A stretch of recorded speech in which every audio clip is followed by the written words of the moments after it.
Hey y'all, it's Necey Dixon. Welcome back to my YouTube channel. If you are new here, welcome. If you are returning, y'all, welcome back. We friends, okay? That's why I'm like grinning so hard as we get ready to start the video because I'm like, damn, I haven't went live in a week and it feels like I haven't been live in weeks with an S at the end. So thank y'all who have y'all's notifications turned on, who are ready for the video. Alicia and Nana, I see y'all in the comments. Today, we're about to talk about Real Housewives of Potomac Reunion Part 3. I almost called this. I almost called this Part 2. T says, now you know good and well I had to put work on. She had to put work on pause and hop into this live. Hey girl. Yeah, let's go ahead and talk about it's J Dub. Okay. Yes. Thank you for arriving. Missed you on the last live. Always aim higher. Octavia. Hey, y'all, before we get started, please tell me what y'all thought about this reunion. For some reason, it really feels like all of the networks knew that leading up to Thanksgiving that they would keep the episodes like very lightweight, because in my opinion, like even Love and Marriage Huntsville, I watched the episode yesterday and I was like, you know what, like let me go ahead and go live. I said that before. I was like, before I watch the episode, let me go ahead and say I'm about to go live. Watch the episode. It was dry. AF. Love and Marriage Huntsville was dry. Real Housewives of Potomac, I feel like it wasn't really giving. This was the warm up, I guess, just for us to know that Nicki Minaj was coming this week. Steph says there was no reason for it to have been 4 parts. But what I will say is I'm glad that they kind of balanced it, because I feel like part 1 was okay, part 2 was lit, part 3 was a little bit in the middle, part 4 better give. Okay, I understand, like it would have been worse if they gave everything at the beginning and then the end was more. So I'm just like, I guess we can't ever be really be happy over here as Potomac fans, can we? Even with Andy, y'all, whenever I'm saying can never really be happy, I feel like Andy really listened to all of our comments last season. Because last season, the people was mad, okay? We was mad. I was mad because Andy did not ask Gizelle enough questions.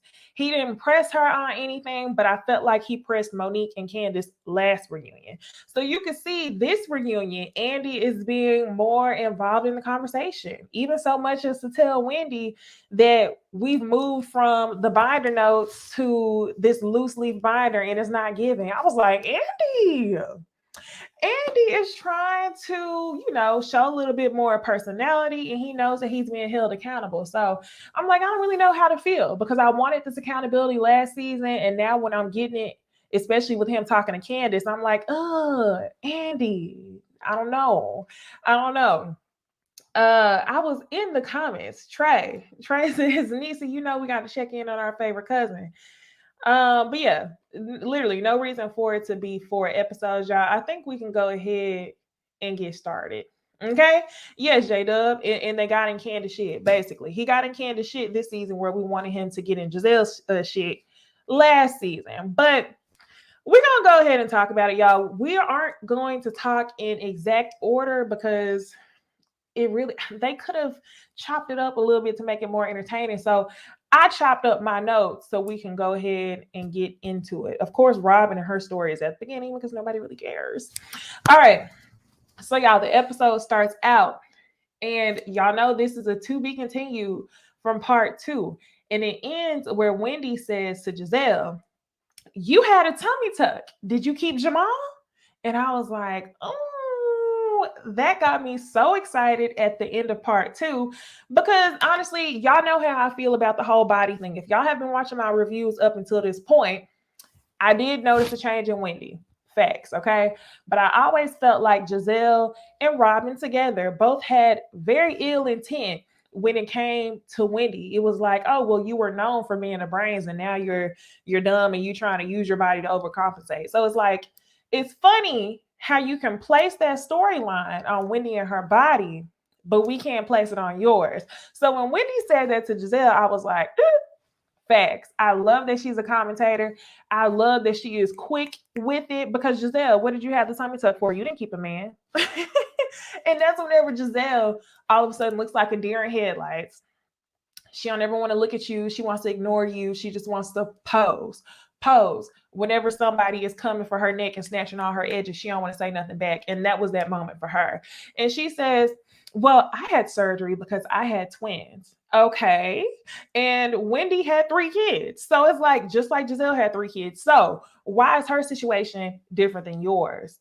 I find it so funny that Gizelle invests so much time into other people's relationships, but whenever you think about the negativity that she invests in when it pertains to other people, it's things that she basically went through. Because you're not gonna tell me Gizelle didn't go through that. We all know she did. He cheated multiple times. Is that why you got your body done? Like, you have to think about the parallels, Gizelle, and we have to get to the root of it and figure out why you're so invested in other people's stuff, but nobody can really invest into you. See, this makes me think about that therapy episode, y'all. I actually tolerated her a lot more whenever she was in the therapy session because it wasn't about other people. It was about her.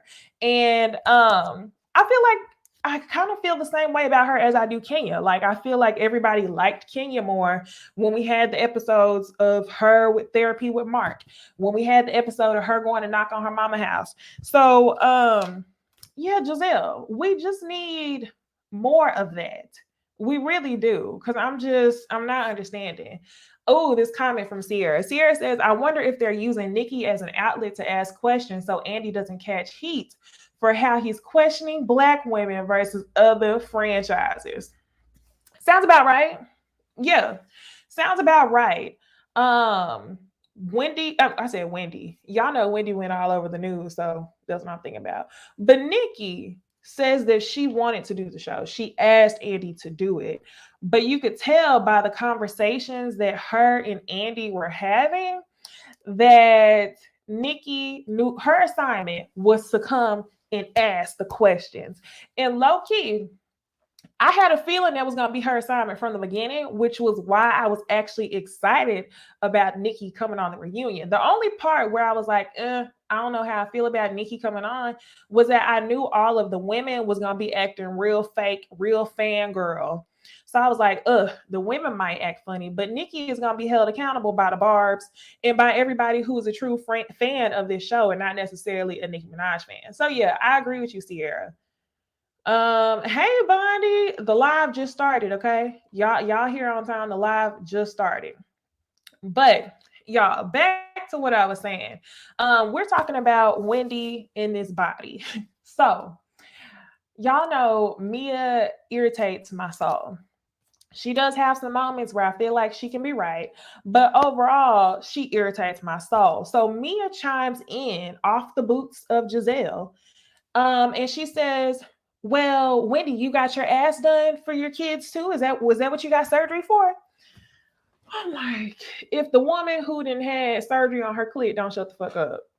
Like, I know you're not sitting over here season 1 talking about how many different surgeries you got, can't even really explain what you got the surgery for, asking another woman why she got surgery. You couldn't even come out and tell us why you got surgery done on your vagina. You claim it was because of sex. We know that's a lie, but you're not satisfied with the answer that Wendy's giving. Mia, have several seats, go to sleep. Okay. So now, y'all, the husbands get ready to come out. And of course, everyone's there except for, where's Juan? Where's Michael? I am so glad Juan Dixon is not here right now. Everybody came out except for them. Y'all already knew what it was, okay? What I thought was funny was that Andy says, well, Michael's not here. He has a condition known as the reunion. And I'm like, okay, Shady Boots. Andy, I feel like, was taking notes. I do have to say, sometimes he got on my nerves because I felt like he was putting pressure where there didn't need to be pressure. For example, last episode, I felt like he put a lot of pressure on Candace I get it, y'all. Candace is not always right. I have to say that because anytime I see it for Candace, people are like, oh, but you don't know she's like, hush, okay? I get it. Sometimes Candace is wrong. But honestly, I felt like sometimes in the last episode or the episode part 2, Andy put pressure where it didn't need to be pressure. But I do have to say that overall, I'm much more satisfied with his hosting abilities this season. So, yeah, he makes a little shady comment about Michael having a condition on his reunion.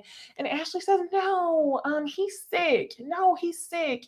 And Robyn explains Juan can't come because he's coaching and he's in the season. Now, that's a lot more understandable. But at the same time, we know Juan don't want to be seen on this show. Juan don't want to have any he doesn't want to have any commentary on the show.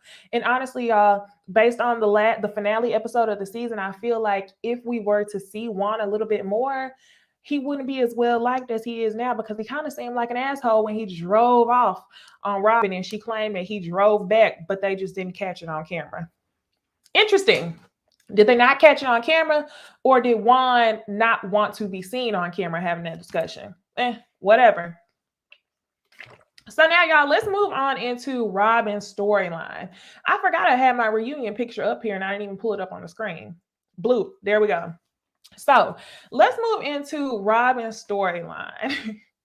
They showed the whole flashback of everything that has happened this season. I was actually shocked that they actually put together video footage of a complete story, like from beginning to end of Robyn.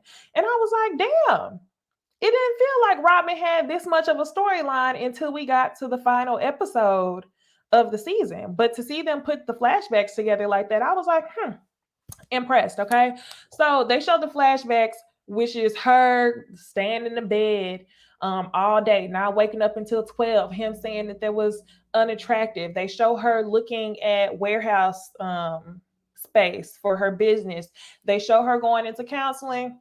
And then lastly, they show him driving off on her ass whenever she's talking to him about having kids. So that was her storyline. So one of the questions that stuck out to me was whenever Andy asked Robyn, how did Juan feel after looking at all this? And she says, well, Juan actually felt bad because I'm usually the strong one. And I think it's extremely funny that she said he felt bad because I wasn't getting that vibe at all. I wasn't getting that vibe on TV. I was getting the vibe that it just wasn't attractive to him that you were staying in the bed all day. So I think it's cute that we see all this stuff on screen and then Juan misses the reunion and we really don't get a valid explanation as to what we saw. Not that we really even care, but because they dedicated a segment to Robyn, I'm like, let's talk about it. Next, she talks about her business. She talks about how she's paid her taxes with the hat money, paid the down payment on her house with the hat money. And, good for Robyn. I'm not mad at the embezzlement embellished business at all. So good for Robyn, okay? So the final question they end up asking her is, will you get married next year? Robyn's response was, I hope so. Girl, we done. We're done, Andy. We're done. I don't have anything else to say about Robyn. I really feel like we talked about this on the Ooh Ladies First panel. I feel like they have a strong cast, minus Robyn. Robyn does not give. I feel like we're not really getting anything with her on the screen. So we're getting so much from the other girls. It's like you could stay and take up space, I guess. But I feel like your time has come. Honestly, I feel like if somebody's seeing you season after season and you don't have any storylines, okay, let me give y'all a good example, okay? Robyn is the Cynthia Bailey of the show, and not even because every single season, Cynthia was opening up another business. She either had a storyline with her daughter or something with dating. Even though it was boring, Cynthia had something going on.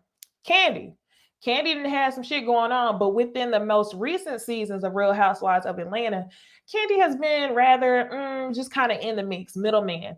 But she still has found a way to be entertaining with her businesses, what she's been working on as restaurants, and also with her daughter.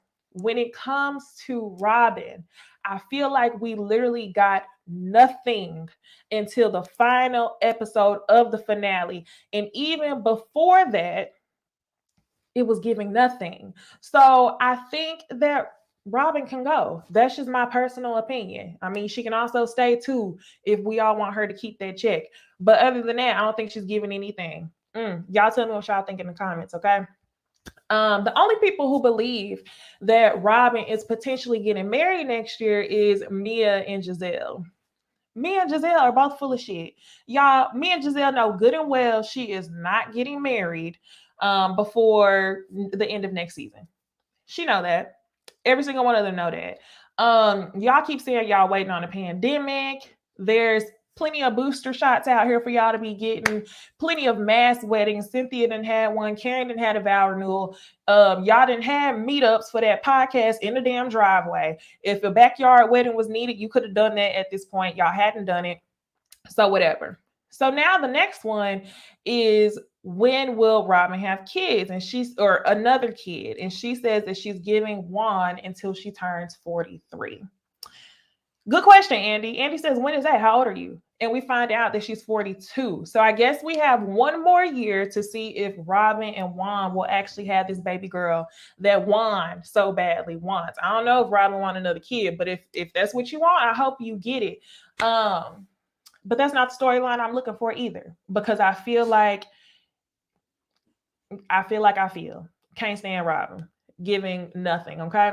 So now, y'all, we will move on from Robyn to talk about Miss Dorothy. Let's go ahead and talk about Miss Dorothy. J Dub says Robyn can go. There is no baby. He says Robyn can go. There is no wedding. Period. Ayana says, do they even need to get married? That's what I'm saying. Do y'all even need to get married at this point? Like, it's beyond a wedding. Are y'all just gonna go to a courthouse at this point? Like, go to the damn courthouse for an episode. I'm like, come on. Nana, yes. Nana said, she said 43 as if she was 40. I was like, girl, that's next week. I was thinking the same thing. And that's exactly why I said, thank you, Andy, for the follow-up question. She said, oh, I'm going to give him until I turn 43. That might not even be a whole year if she's currently 42, y'all. I'm just like, come on. No, they're not in love with each other. Alicia says, I don't think they are in love with each other. Nah, they're used to it. You do things out of repetition, okay? They're not. Not in my opinion at all.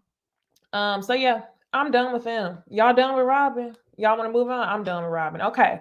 So now, y'all, we get a phone call from Dorothy. Mind y'all, all the husbands are out on stage. Chris looked a hot damn mess. And it wasn't the t-shirt, okay? I really liked Chris Bassett's t-shirt where he was representing his wife. Real cute.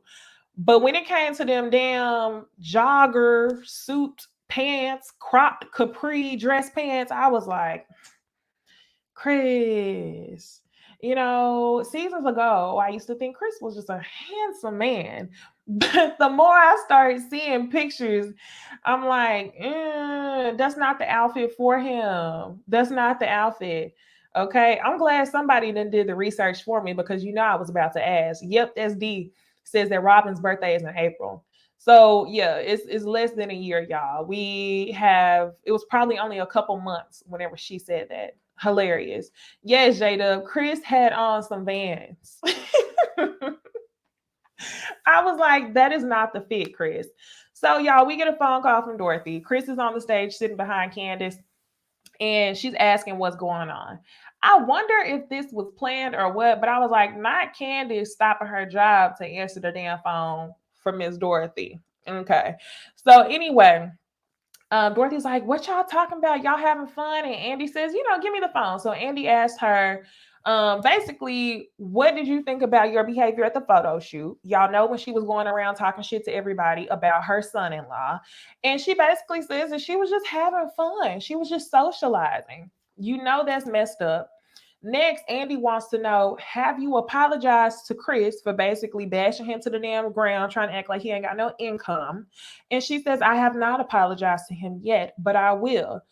And that's where Andy says, well, do you think that Chris is deserving of an apology. And she says, sure, that's no problem. He can get an apology. What does sure, that's no problem, he can get an apology means? Y'all, Candace's mama is so scary to me. And when I say scary, I mean it in the most respectful way. Okay. You cannot trust somebody who is lightweight, seems like a narcissist, but also is a psychologist or psychiatrist. You have the mental capacity to play people while also being well knowledge in mental health. Like, that's scary to me. And I feel like that's what Dot very much gives us. It's like everything is, oh, I think I'm slick. Yes, I feel like it's something about her that's very hateful. I don't know. It's something scary about talking to somebody who has that much mental knowledge to try to outsmart you and use their words to do mental acrobatic. So that's what she was doing when she says, oh, yeah, sure, he can get an apology. And I'm like, I don't know. Little Miss Thomas says, I want to know where Candace's mama got her degree. She has to be losing business from this. Y'all, honestly, I don't know. I was wondering the same thing. It's like you came on here and announced that your mom was a psychologist early on, but y'all notice she hasn't said anything about that since then. And Prosperity Thick Girl says, oh no, it's not lightweight. She's a full-blown narcissist. Okay. you know, I don't disagree. So we'll move on from Dorothy, y'all. We all know it's something wrong with Dorothy. And we can speak on Gordon. Y'all, it took me an entire season to call this man the correct name. I have been calling him Gil this entire time. Let's talk about Gordon, Mia's husband. So one of the things that they end up speaking about is Gordon's behavior on the show, and they mean his overtly sexual drunk behavior. I don't even want to say, I guess it's overt, but I really don't like how the women have a double standard. The show gets so effed up when you see people morally moving.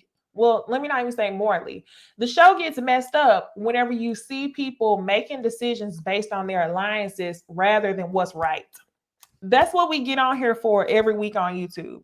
We get on here, we argue our points across, and we get mad at the girls who worked in alliance or work in self-interest of the politics of the show rather than working in what's right. And that's pretty much the whole reason why I started reviewing Potomac, because I felt like that was going on last season. Monique, she was moving in best self-interest in what was correct for herself. She got into an alliance. She decided she didn't want to have beef with Gizelle, even though the main beef should have been with Gizelle, not Candace. So that's what we saw this episode as well. We saw the women knowing that Ashley was in their alliance, and they started to hold Michael to a different standard in which they hold Gordon. So we all gonna sit here on this stage and not act like Michael didn't have allegations pressed against him by a crew member of the show. We gonna sit here and act like Ashley didn't write that statement in exchange for Monique and Chris Samuels hiding video footage of him allegedly inappropriately touching somebody. That's what we gonna do. I'm like, you know what? This is why we come out here every week, because we gotta call y'all out on y'all's bullshit when y'all move in alliance rather than what is morally right. It's like 2 + 2 = 4. Sometimes you have to see what's actually going on. Y'all are really trying to make 2 + 2 = 6. And here, let me read these comments. Ramel says G is creepy, but Michael is disgusting. I think that this is it right here. I think Michael is gross. Michael also never holds himself accountable for anything. He has that very much like, I'm a rich, white man, I can do what I want type of attitude. Even when it came to the allegations, him and Ashley have danced around that so many times. You're grabbing people's asses. Ashley doesn't think it's a big deal. And you never want to take accountability for anything, even with your part in the argument between you and Chris Bassett. You don't want to say that you came up to this man and disrespected him and his wife talking about get your woman. Really? Okay. Bet. So yeah, Definitely. Michael is an elitist. And just like Lil Miss Thomas said, they were not ready for Gordon's apology. So Ashley sits there and she says that, y'all, I want y'all to pay attention to the wordage that Ashley used. When somebody asked Ashley, why is Michael held at a different standard than Gordon? It seems like Michael has had similar behavior or worse in the past. Ashley's response to this was, excuse me? Michael has never been overtly sexual with anyone in this cast. Overtly, this cast. Why are you putting stipulations on him being disgusting? It's because you're trying to hula hoop and dance through the fact that Michael is out here doing what he want, who he want, when he want, and getting allegations put against him. So for you to say this cast, you know that allegedly he's put his hand on a crew member. So maybe not a castmate who's on the stage, but a crew member. And then it also depends on what you mean by overtly. It's because we also know that the allegations are that he squeezed someone's butt. Who knows what else? So I guess butt squeezing isn't overt, but we do know that he has a history of doing what he wants when he wants. So that's a bit. I'm like, okay, y'all are too funny. Yes, I want her to give a definition of overtly because it's like, what are you talking about? The other thing that we can talk about just real quick is Michael's dislike for the Bassets, the Dillard Bassets or whatever. Ashley explains to everyone that Michael's real beef is with Candace, but he keeps it man to man. Chris is unbothered by it. Let's go ahead and move on. Now, let's talk about the rumor, y'all. Y'all know this is a shot heard around the world. This is the, you don't even have a relationship to stand on. This is a Jamal disrespected you. And Wendy lit the girls up over them talking about her husband. Y'all know the rumor allegedly was spilled on YouTube by All About the Tea. We didn't find that out until Wendy bought her big old big old poster board receipt. And Wendy says to, not Wendy, Robyn says to Wendy, what kind of lawyer is Eddie? Because we need to get somebody on All About the Tea because allegedly he cheated on you with a white woman. And that's why you got your body done, right? So Robyn sent her this text message on January 3rd. The fight in Williamsburg did not happen until mid-March. Hey, Keisha. The fight in Williamsburg did not happen until mid-March. So Wendy saying that it was beyond her that once they got to Williamsburg, Robyn was acting as if she had no idea what the rumor was. Remember, Robyn sat down there and said, what's the rumor? As if she didn't just have a conversation upstairs with Gizelle about what was going on. Robyn's full of shit, okay? Wendy, this is that Housewives boot camp in you that I saw. The fact that you blew it up on that big old poster board wasn't really necessary. I don't think it was very, very necessary. I wish that you would have been like proven a much harder point, especially for a poster board of that size. I think that the receipt that you gave definitely belonged on more of like a binder size thing because it wasn't that deep. But I'm glad that you came ready and I'm glad that you came trying to hold them accountable. Yes, Prosperity Thick Girl. She says the best moment for me was when Andy said last season we had the binder and this season we got this loose leaf filler. Oh, how we have fallen. Yes. Whenever he said that, I was like, damn, Andy, I'm with you. I'm with you all the way because the binder was giving. The loose leaf, she definitely proved a point. So let me go ahead and get to it. Robyn's argument was that she thought that it was another rumor because so much time had passed in the in-between, between January, February, and then mid-March. It's like, okay, cool. But we're not going to act like you didn't just have that conversation with Gizelle. Sure, it was a different rumor, okay? Wendy blows it up on the poster board and says, well, we had this conversation. Robyn's argument was that it happened a long time ago. So Robyn says, I don't lie. And Karen was like, well, she doesn't lie. Then Karen says, well, you know what? Except I take that back. Karen said that, I fell out because I was like, y'all, stop jumping in and trying to defend each other. We gonna talk about Candace trying to defend Ashley, because I'm like, Candace, this is why I can't ride for you 100%, Candace, because I get on YouTube every week. And I talk about how the girls be doing you dirty, how they be doing this, that, and the third, how you said overseer and not slavery and all this other stuff, only for you to try to jump in front of the bullet for Ashley. It's irritating as hell. I will talk about that more, but let's finish off this conversation about the rumor. So anyway, Karen took me out when she was like, well, maybe Robyn, I take that back, right? So Ashley wants to know, why should everyone tiptoe around rumors? Why should they feel like they can't have those conversations on screen? Wendy explains to everyone that it's no problem if they have the conversations on screen. It's just that you have to acknowledge the intent that you had when you decided to bring up her rumor and nobody else's. The same exact blog said that Gizelle paid Jamal $100,000 to come on to last season of Real Housewives of Potomac. The same blog said that Gizelle allegedly had an STD. And I think for that reason, Wendy, point proven. Just get down to the bare facts. We have to admit that your intent was never in the right place. You can't act like it was just, oh, well, we can't have certain conversations on screen. That's why I can't stand the Green Eyed Bandits plus Ashley, and Lightweight can't stand Candace, because we gonna get into it. Like, I like Candace, but these politics really be having her fucked up. Honestly, really, because the inconsistency, it's like majority of the time she tries to think about, what's right? How do I feel? What is my organic reaction to this? But then half the time you see her pedaling around the Green Eyed Bandits. We're gonna talk about it. All right. So anyway, Gizelle lies to everybody's face, looking like a deer in headlights, like she always do when she lying or getting read to damn death.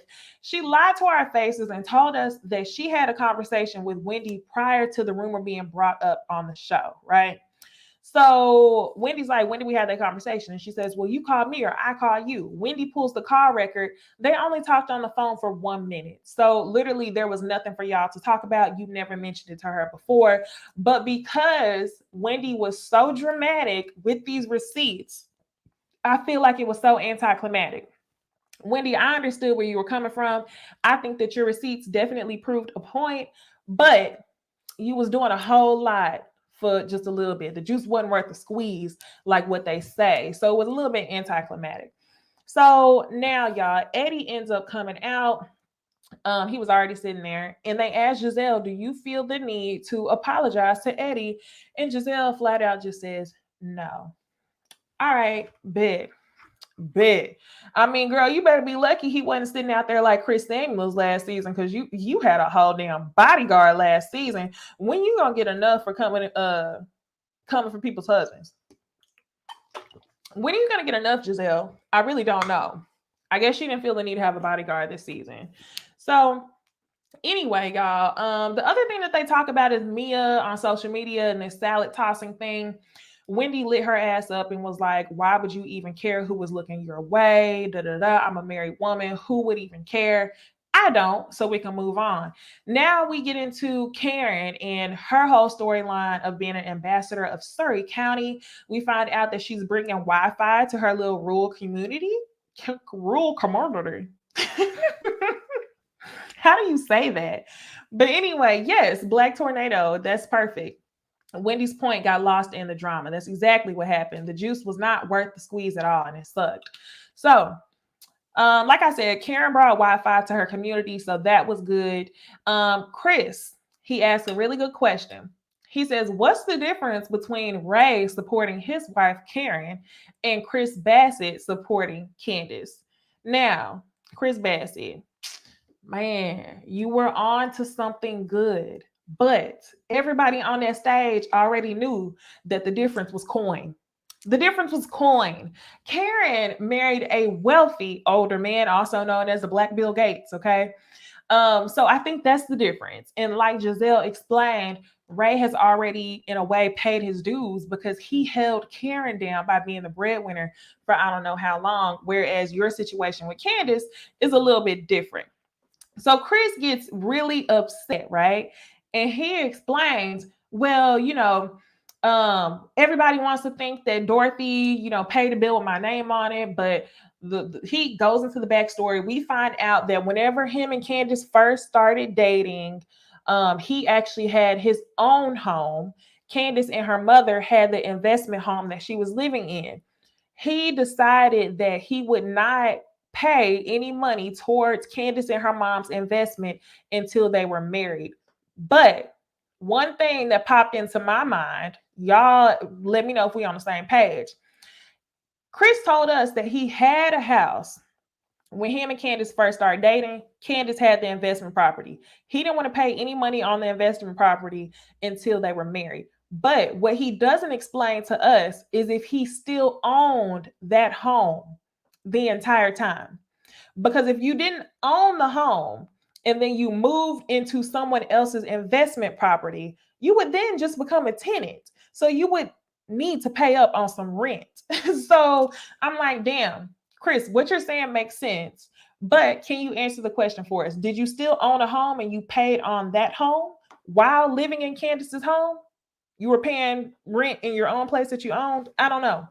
So we'll see, y'all. Or not, because the husbands go after this episode. So while all this was happening, okay, Kenya always got backdoor. Kenya says she thought he said that he was paying rent. I thought he said that too, but my question is, how long did he pay rent for in that home? Just because whenever you first met her, you had your own place, doesn't mean that eventually you got rid of your own place and moved into hers. So I'm kind of like, I don't know. There's so many ways you can go about this.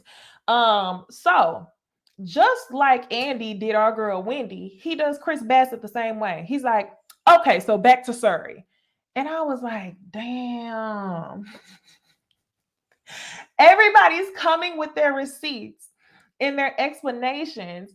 And okay, thank y'all so much in the comments. Let me go ahead and address this. Little Miss Thomas said he did. He said he was paying for both his place and part of her place. Chantel, same thing. He said he owned a home and was paying Candace's rent. Thank you. So for him to say all that, Andy still shut it down. Andy didn't give him any light to explain his part of the story. The other thing I noticed is they showed Chris Bassett drinking where I don't think they showed any of the other husbands drinking. Editing really be trying to do the damn thing because they're trying to make it seem like he is jobless, that he just drinks all day, this, that, and the third. So yeah, y'all, he definitely got played by Andy in that scene. So now, y'all, let's go ahead and talk about Nicki coming out. Okay, let's talk about Nicki coming out. So Nicki was talking to Andy backstage, and Andy's asking her, like, is there anything that you feel like me, like, blah, blah, blah. Is there anything that you feel like y'all, the words are not coming out of my mouth. The words are coming out of my mouth. Let me reset. Okay, so Andy's asking Nicki if there's anything that she might feel maybe an like an awkward moment between her and the other women outside when she goes to stage. Nicki says the only thing that she could think about was maybe with Ashley, because she didn't like the way that Ashley basically just had the baby, packed all her breast milk down to Williamsburg, started shit, got her stuff, and then left after she started everything. So that was the only thing that Wendy said she didn't care for. Wendy comes out to the stage. Giselle's the first one to give her a hug, and Nicki's all like, okay, hugs and kisses.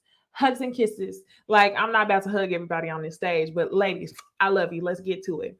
So they're sitting down, and the first question that really comes up, she preps all the women. She says, I love y'all. I'm a fan of the show, but I got a job to do, basically.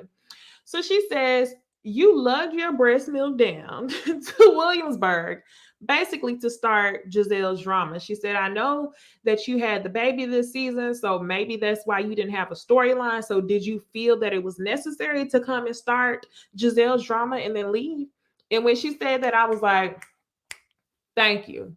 This the energy I'm gonna need you to keep up with for the entire part 4, because I had a feeling that Nicki couldn't be worse than Andy, is the way I looked at it. I definitely thought that there was potential for Nicki to be better than Andy when it came to the questions, because she's not Andy Cohen. People aren't going to be looking at Andy and say what he did on this franchise and that franchise versus the other. Nicki could very much look at it as, these are what my fans are asking me, and hopefully they pulled the questions off our videos. Okay, so while she addresses the question to Ashley, guess who speaks up?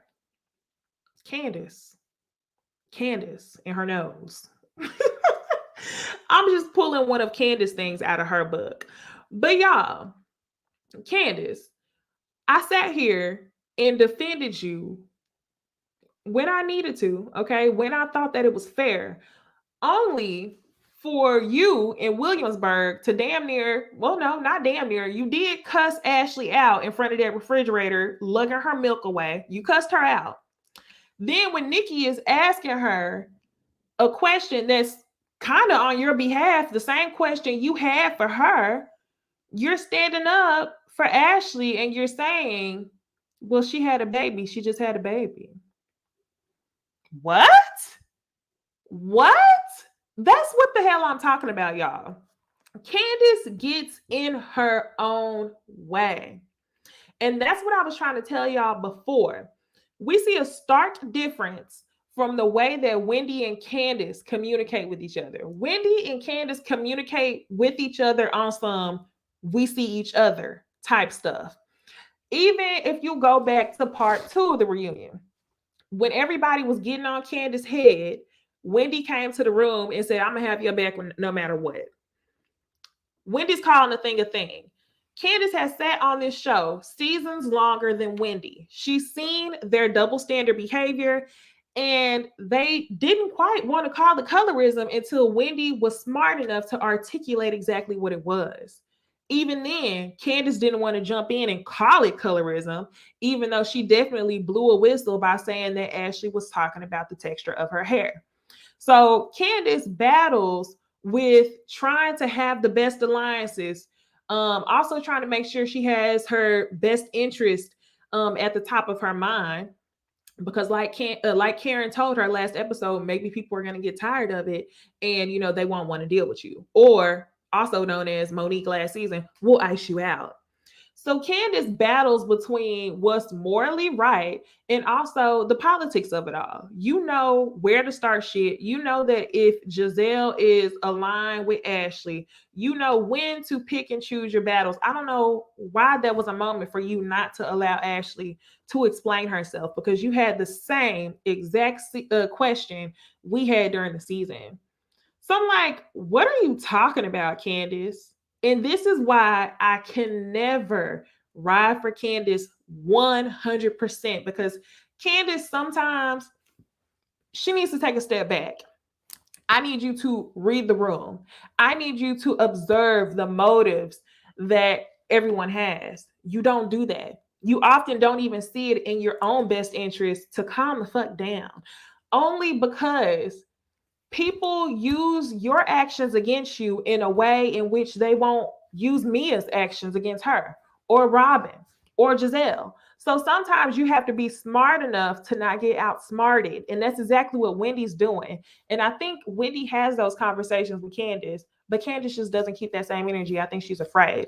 I think she's gotten this far on the show by being political with the other women, and that's the way she's going to keep it. So, yeah.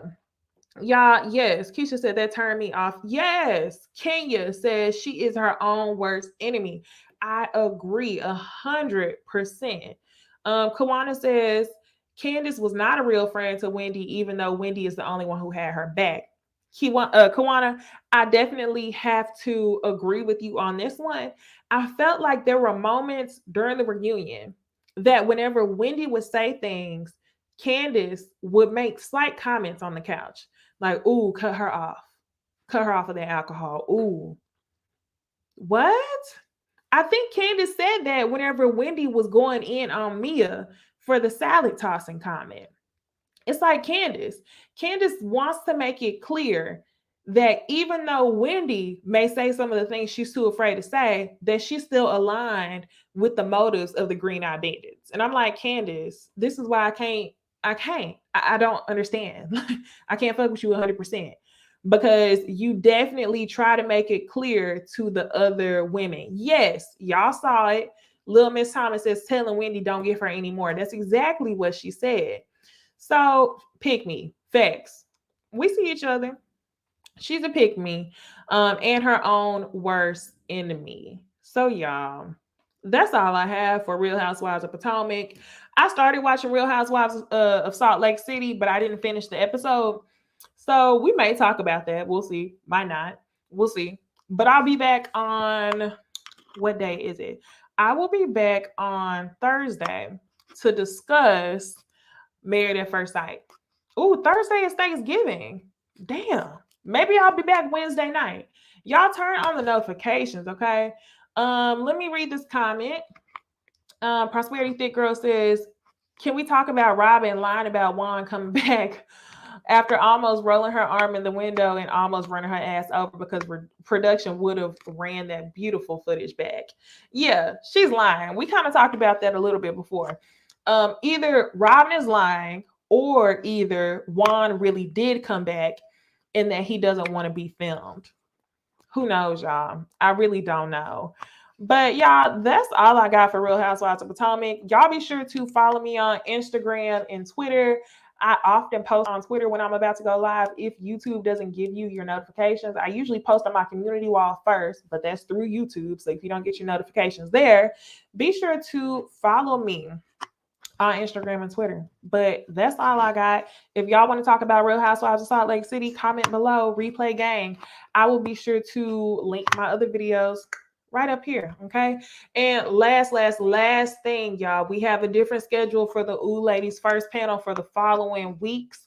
So instead of going live this Thursday for the Ooh Ladies First panel, we will be going live tomorrow, Tuesday, 11/23 on Jay Lee's Corners channel, y'all.